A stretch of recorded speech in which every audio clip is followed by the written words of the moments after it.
Si Cuadrolas mga idol, kung sino daw haharang ay sigurado daw talagang lalapain niya. Siya daw talaga ang pinakamalakas sa super bantamweight ngayon daw. Ano nga ba ang pag-usapan natin mga idol? Casimero versus Akhmadaliev. Yan kasi ang gusto ni Cuadrolas Casimero mga idol. Anong masasabi niyo dyan? So pag-usapan natin yan mga idol. Henry Paporan Hermias, shout out sa dyan. Ang ating idol na si Henry. Thank you so much idol. Si Paporan Henry Hermias, shout out, ang ganda na pangalan. Si Carlo, ang ganda na mga pangalan ng ating Lodi ngayon, no? So, napakagandang balita rin to mga idol, no? Si Cuadros Casimero ay nagsalita na din. Pag-usapan natin yan mga idol, ha? So, ano nga ba? Totoo nga ba talagang mayroong niluluto o mayroong lulutuin? Bogeyman, shout out si Jan. So, questionable pa rin mga idol. O maaring, sabi ko na idol, sila talaga maglalaban. Sabi ni Bogeyman. Yan kasi ang gusto ni Cuadrolas Casimero. Sino? Type 1 mga idol, kung sino ba talaga ang gusto nyo? Si Ortiz o dito kay Akhmadaliev mga idol? So yan ang ating pag-uusapan. Ipaliwanag natin ng maayos na posible ba o medyo hindi ba posible. So yan po mga idol. So 33 million house guys. Oo. Maraming salamat. Oo. Sabi ni Henry, sabi ko na nga ba, sila talaga ang maglalaban. Sabi ni Henry ha. Bogeyman, what's up idol. So ito po mga idol, no? Cuadrolas Casimero, nagsalita na po doon sa live ni Queen Joseph. Ayon sa kanya, hindi daw niya kilala itong si Ortiz, no? Hindi daw niya kilala si Ortiz. Gusto daw niya makalaban itong si Akhmadaliev, ang rank number 1 at mandatory sa WBA Super Bantamweight Division. So,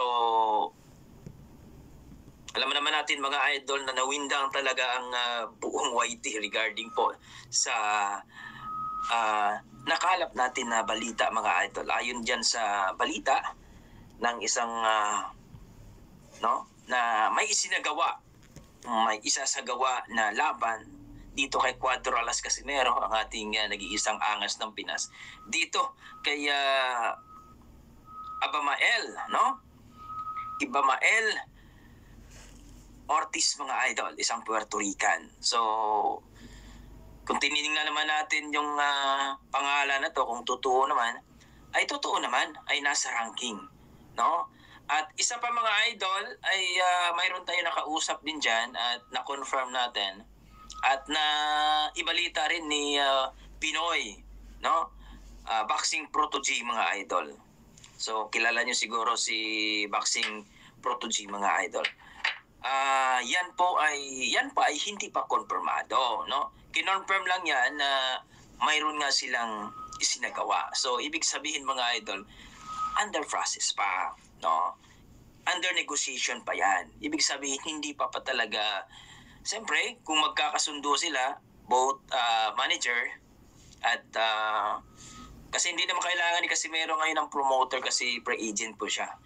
So ang magsasagawa kasi ng laban na yan mga idol kung sakaling matuloy, kung sakaling magkaintindihan sila, magkasundo sila sa presyo, kasi Casimero hindi po basta-basta yan na operan mo lang si Casimero ng maliit, kasi may ina-after ang kampo ni Ortiz dito kay Cuadrolas Casimero. So, diyan natin makikita mga idol, napakahalaga si Casimero. Siguro, nakita nila na medyo may edad na to si Casimero, 36 na to sa taong 2025. So, kaya mo na yan, 28 years old ka pa. Yun yung mindset siguro nila. Pa-shoutout Oliver Corporal, shoutout sa dyan idol dito sa Rosario, Cavite, Isla Boneta. Bigalaw shoutout Oliver sa ating idol natin dyan. So, pero nagsalita na po si Cuadros Casimero mga idol, ayon kay Cuadrolas, na Hindi niya kilala itong si Ortiz, mga idol. No? Oo. Of course, hindi talaga niya kilala kasi hindi pa yan champion at saka ang nakakilala lang yan, mga idol, posible talaga ang mga vlogger lang. At saka yung siyempre kapag mga vlogger kasi, mga idol, nagchichik yan lahat. Si Cuadros kasi meron ng boxing yun, hindi naman niya lahat kilala, lahat talaga. Unless na siguro kung napakasikat na talaga, kagaya ni Ahmad Aliev, nakapaglaban na ng championship, yon. Pero yung iba, hindi masyado. Kagaya ni Espinosa, hindi naman masyadong kilala si Espinosa. Yun yung nakalaban ni Casimero. Yes po, Donato. Sila ang magbabayad. Sila yung maggawa ng event.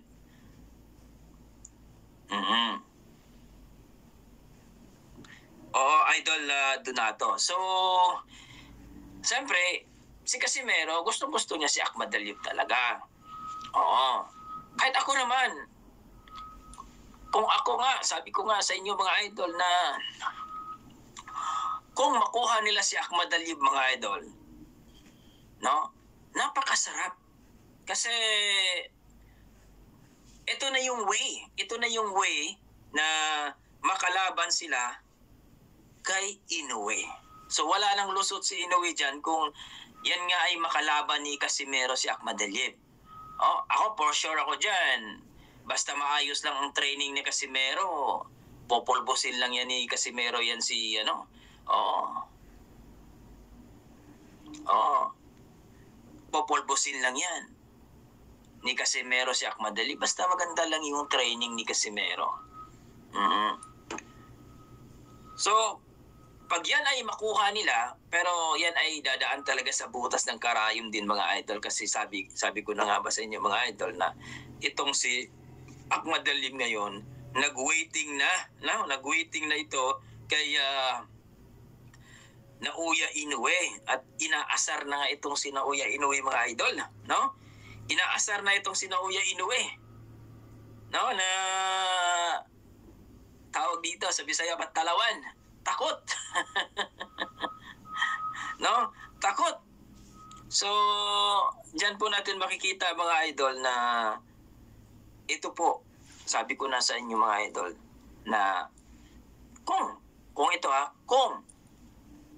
mayroong promoter si Casimero na kayang mag-offer ng malaki talaga. Kasi kung ma-opera nila itong si Ahmad Aliev, mga idol, at talagang masatisfied si Ahmad Aliev sa offer, kasi sila si Casimero ngayon ang mag-offer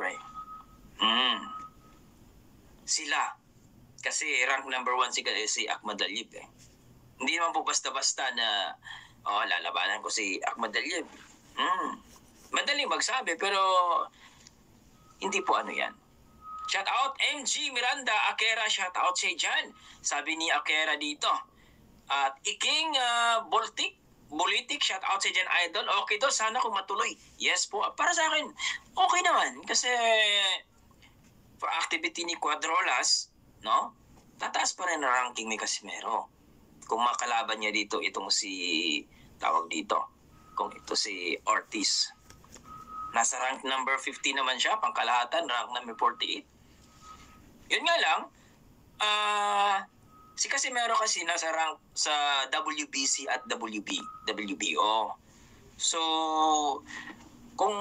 yun nga lang, kung WBC sila, kung hindi na sila gusto makalaban si Inoue, so pwede silang mag-ano kay dito sa mga rankings sa WBC, pwede naman. Yes, Donato Ballesteros. Oo, pero yun nga, mga idol, depende. Makuha nila si Ahmad Aliev, totoo yan. Makukuha nila yan. Kasi pera lang ang pag-usapan dyan Alam niyo ba, mga idol, kung hindi lang pera ang ano dyan, malaki kasi pera kay Inoue. Kaya nga, mga idol, kasi kung gustuhin pa lang talaga nila ni Eddie Hearn, ang promoter ni promoter ni Ahmad Aliev, natanggalan ng belt si Inoue, tanggal na. Kasi dalawang beses na itong binaypass ni Inoue. Di ba? Jake, shout out sa dyan, idol. Donato, Mando, shout out sa dyan. 2 bisis na. Buhay Madragat, nag-alam shout out sa dyan, idol. 2 bisis na po binaypass ni Inoue itong WBA.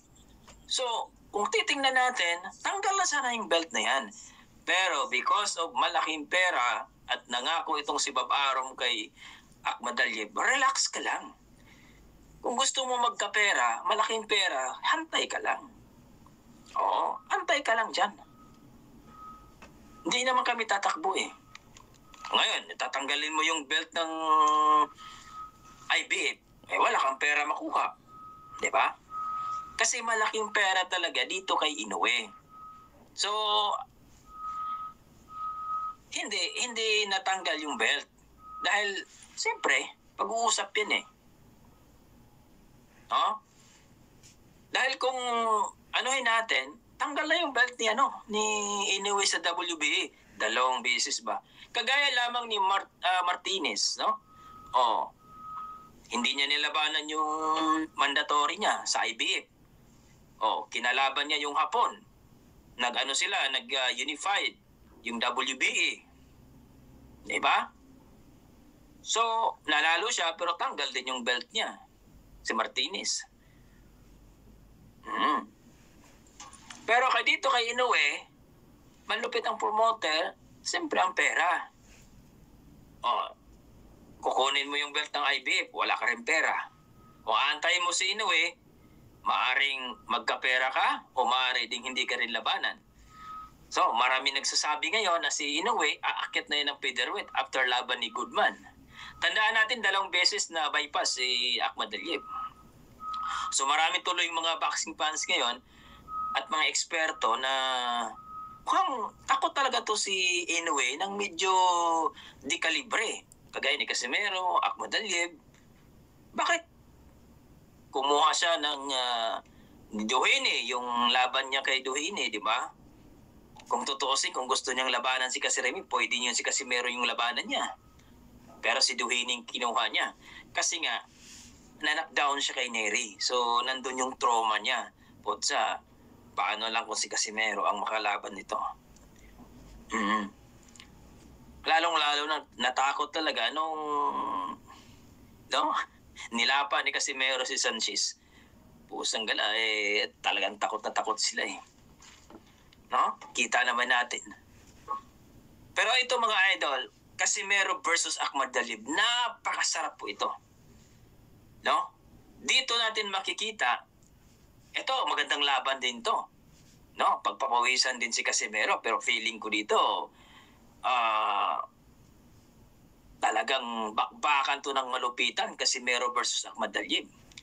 Actually mga idol, ito maano to eh. Oo.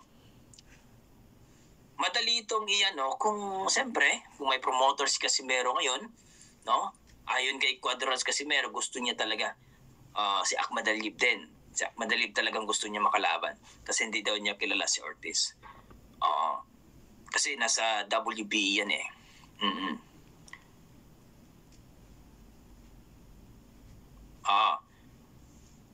Tingnan mo ngayon si Boxer Short, si Attorney Tolentino. Ayan, nag-update. Ayan, na dapat na talaga naalisan itong si Inoue sa belt ng WBA. Pero siyempre pera kasi. Yes, magandang laban talaga ito, idol. Kasi sinasabi ko sa inyo, idol, Akhmadaliev medyo mahinhin ang galawan niya pero talagang maganda rin ang bibigayng laban dito kay Casimero. Yun nga lang, dadaliin talaga ni Casimero yan sa talagang presyuran. No? Kasi hindi mo maano si Casimero eh. Ma-predict si Casimero na biglang hihina, biglang lalakas, pero napakagandang laban talaga yan. Pag may promoter si Casimero, madali yan ikasa. Lalong-lalo na kung pera. No? Kasi kung operan mo ngayon si Akhmadaliev, pwede. Kasi sasabihin yan, mag-aantay ka pa kay Inoue. Hindi pa laban ni Inoue ngayon, may laban pa siya kay Sam Goodman. Tapos ang masakit dyan kasi, Idol, kung aakyat na itong si Inoue pagkatapos ng laban ni Sam Goodman next month. Diba? Kasi January 24 daw. So, extend. So, mag-aantay pa si ano. Kaya nainip itong si Ahmad Aliyev, inasar si Inoue ngayon. Galit na galit si Inoue. So, pwede. No? Kung may promoter si Casimero, hindi naman natin alam kung mayroon ng promoter si Casimero eh. Kung mayroong promoter ayon kay Casimero na nilalakad na daw nila. So, malay natin mga idol. No? Malay natin. Mas maganda ito. Kasi kung manalo si Casimero dito kay Ahmad Aliyev, kung sakaling maopera nila at papayag si Ahmad Aliyev kay Casimero, kung hindi rin matakot dito kay Casimero at sapat din talaga ang pag-offer nila, magandang laban yan. Magandang laban yan. Ang pag-asa dyan mga idol, itong si Chavit Singson talaga. O-opera nila si Ahmad Aliyev na hindi rin gaano kalayo sa makukuha niya kay Inoue. Kasi ang punteriya nila dito mga idol, kasi ang susunod na makalaban ni Inoue, pag matapos yung laban ni Inoue versus Sam Goodman, ito na si Ahmad Aliyev. Oo. Go, shout out sa'yo dyan. Kung sakali, hindi natin alam, no? Malay natin. No? Ang talagang inaano nila, itong si Morjon Ahmad Aliyev, ino-opera nila. Yung hindi medyo malayo sa offer o sa makukuha ni Morjon Ahmad Aliyev dito kay Inoue. Kasi, tama din yan, idol. Posible din. Pwede. Mas maganda ito. Kasi ang WBO, malayo pa eh. Malayo pa din. Kasi hindi natin alam kung aakyat na itong si Inoue, baka hindi na siya magdepensa sa WBO at IBF. Aakyat na yan. Yan ang sinasabi natin, idol. Jamie Sibera, shout out sa dyan, idol. Jimmy Sibari, shout out sa dyan, idol. Ito ay napakagandang laban talaga. Kung titingnan po natin, Morjon Ahmad Aliyev ay former champion din yan, no? Dyan sa kanyang division, tinalo siya ni Tapalis. So, maraming opportunity si Casimero dyan. Kung ang kasi dyan mga idol, basta maganda lang ang offer lang talaga. Pinaka-importante talaga yon, maganda ang offer kay Morjon. Kasi hindi malayo sa makukuha niya kay Inoue. So far, kung mayroon niyang promoter si Casimero or itong season si Chavit Singson, na pwede siyang mag-invest dyan kay Morjon Ahmad Aliyev. Hindi natin alam, no? Para lang maging number 1 si Casimero dyan. So dyan natin makikita mga, kung sakali lang na mangyari ito, sakali lang natin na magiging number 1 si Casimero, siya na ang magiging mandatory sa WBA, titingnan natin kung hindi ba aakyat si Inoue. Diyan malalaman ng buong sambayanan, buong mundo, na talawan talaga itong si Inoue. Takot talaga kay Casimero. Kasi kung siya na maging mandatory mga idol, kung sakali lang ha, ano lang natin, na maggalaban sila, no? Etong si Morjon Ahmad Aliyev, MG, in short, at saka si Alas, no? At manalo si Casimero dyan. Tapos mag-declare si Inoue na aakyat na lang siya ng featherweight. So ibig sabihin dyan mga idol, kita nyo na. Diba?